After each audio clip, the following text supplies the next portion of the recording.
മുൻ മുഖ്യമന്ത്രി ഉമ്മൻചാണ്ടി അനുസ്മരണം സംഘടിപ്പിച്ചു. കോൺഗ്രസ് ചവറ ബ്ലോക്ക് കമ്മിറ്റിയാണ് അനുസ്മരണം സംഘടിപ്പിച്ചത്. NK പ്രേമചന്ദ്രൻ MP ഉദ്ഘാടനം ചെയ്തു.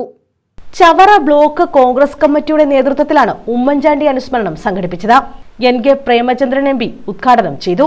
മുൻ മുഖ്യമന്ത്രി ഉമ്മൻചാണ്ടിയുടെ പേരിലുള്ള ശിലാഫലകം മാറ്റി മന്ത്രി PM മുഹമ്മദ് റിയാസിന്റെ പേരിലുള്ള ശിലാഫലകം കണ്ണൂർ പയ്യാമ്പലത്ത് വെച്ചതിലൂടെ ജീവിച്ചിരിക്കുന്ന ഉമ്മൻചാണ്ടിയേക്കാൾ മരിച്ച ഉമ്മൻചാണ്ടിയെ CPM ഭയക്കുന്നുവെന്ന് അദ്ദേഹം പറഞ്ഞു.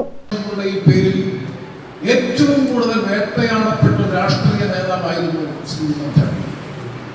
പക്ഷെ ഒരു കാര്യം, അദ്ദേഹം മരിക്കുന്നതിന് മുമ്പ് തനിക്കെതിരെ ഉയർത്തിക്കൊണ്ടുവന്ന മുഴുവൻ ആക്ഷേപങ്ങളെയും ആരോപണങ്ങളെയും അസ്ഥിരീകരിച്ചു എന്ന് മാത്രമല്ല, ബഹുമാനപ്പെട്ട നീതിന്യായ സംവിധാനങ്ങൾ പോലും അദ്ദേഹത്തെ പൂർണ്ണമായും ആരോപണ വിമുക്തനാക്കിയതിനു ശേഷമാണ് ബ്ലോക്ക് പ്രസിഡന്റ് മേച്ചേഴുത്ത് ഗിരീഷ് കുമാർ അധ്യക്ഷത വഹിച്ചു.